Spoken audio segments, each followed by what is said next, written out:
Hi, so this is just another video. This one's going to be kind of explicit, very blunt. So, just in case you're not ready for that, you know, turn back now, basically, you know. But anyway, I got to give you guys full disclosure, got to go through everything, and this is important. And it ties to some of the other links that are going to be in the description. And that's on all of the videos, actually. And yeah, here we go. Okay, so in the beginning, they were starting this covert harassment, like they're watching me and everything constantly. And part of it was my routine of getting ready for bed, things like that, become a little bit embarrassing, basically. Because again, like masturbation, for instance, all right? Now, I like VR porn, all right? That's generally what I'd like to use nowadays. It's very good. I can't recommend it enough. Basically, if you watch even a nature-type video on VR, okay, just looking at the white sand beaches or whatever else, okay, you'll see how realistic it is.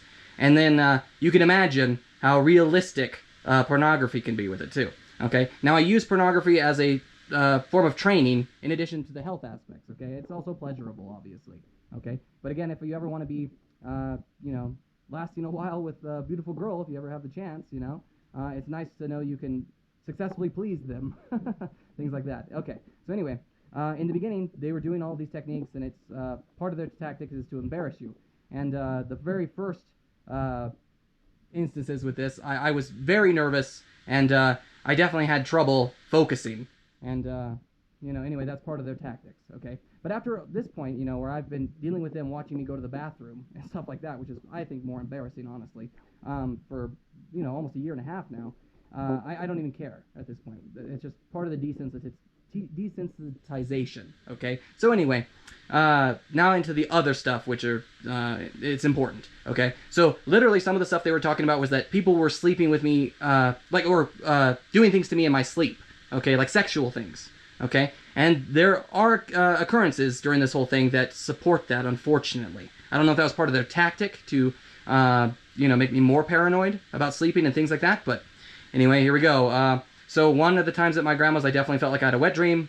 Kind of stuff was going on, but I don't think I was able to, I didn't like climax or anything like that, all right? So that was weird, okay? And one of the articles on the Daily Beast talks about, it's an article about witches and like spiritual rape or something like that, like sleeping you with in your dreams and stuff like that. So again, I didn't know what the case might be on that one. That was one, okay? The second time was definitely proven, and it was very unfortunate.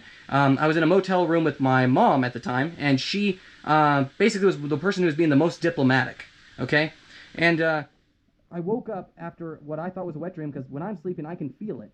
And then I know in the morning, generally, if I'm going to have something to clean up, okay? And I pretty much woke up immediately, right afterward, and my mom was hovering over me, and it looked like she was, again, it was through my clothes, and it looked like she was either going to be trying to clean it up or she had caused it. So again, I'm not into that. I was very disturbed by it. I went to the bathroom immediately, cleaned up, and I immediately took her back home and dropped her off. Because again, and I didn't do anything like cause a big problem over it, like fight with her or do like a big scene over it. I pretty much just ignored it because, like I said, I didn't know if she could have been just trying to clean it up, which would be really weird, or two, if she was coerced by these people, or something like that, okay, or bribed or whatever else, okay? Again, not into that, was really freaked out by it. I still remain diplomatic because she's still, again, diplomatic with me, and I don't know if it's one of those things, but talk about a messed up subject to even try to go into, okay?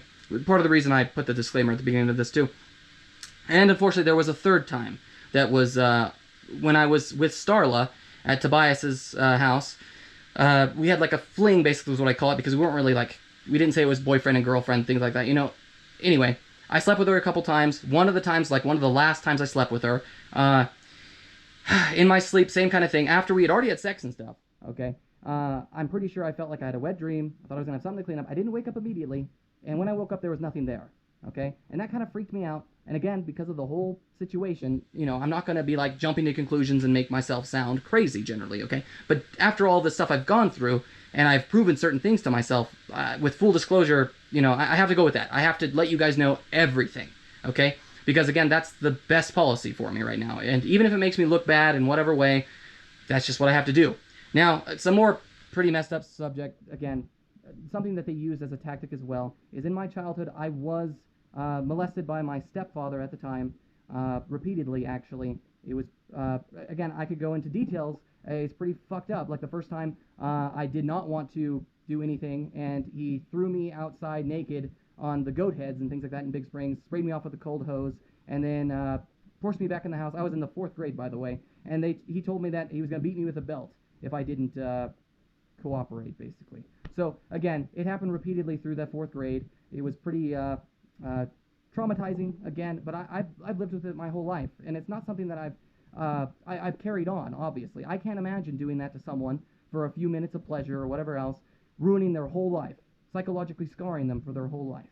And they used this as a tactic, where they were saying that part of the reason they did this was because they thought I was, into that kind of stuff. So again, I just wanted to set that out there, and so you get an idea of who I am, okay, and that I am not that kind of person at all. I like beautiful women, things like that. I don't have any predilection towards that at all, okay, and I find it disgusting, actually. So again, I just wanted to put that out there too. That's part of one of their tactics, and I know that that's another thing that's on the Daily Beast. They talk about that. So again, full disclosure, I have to give you everything.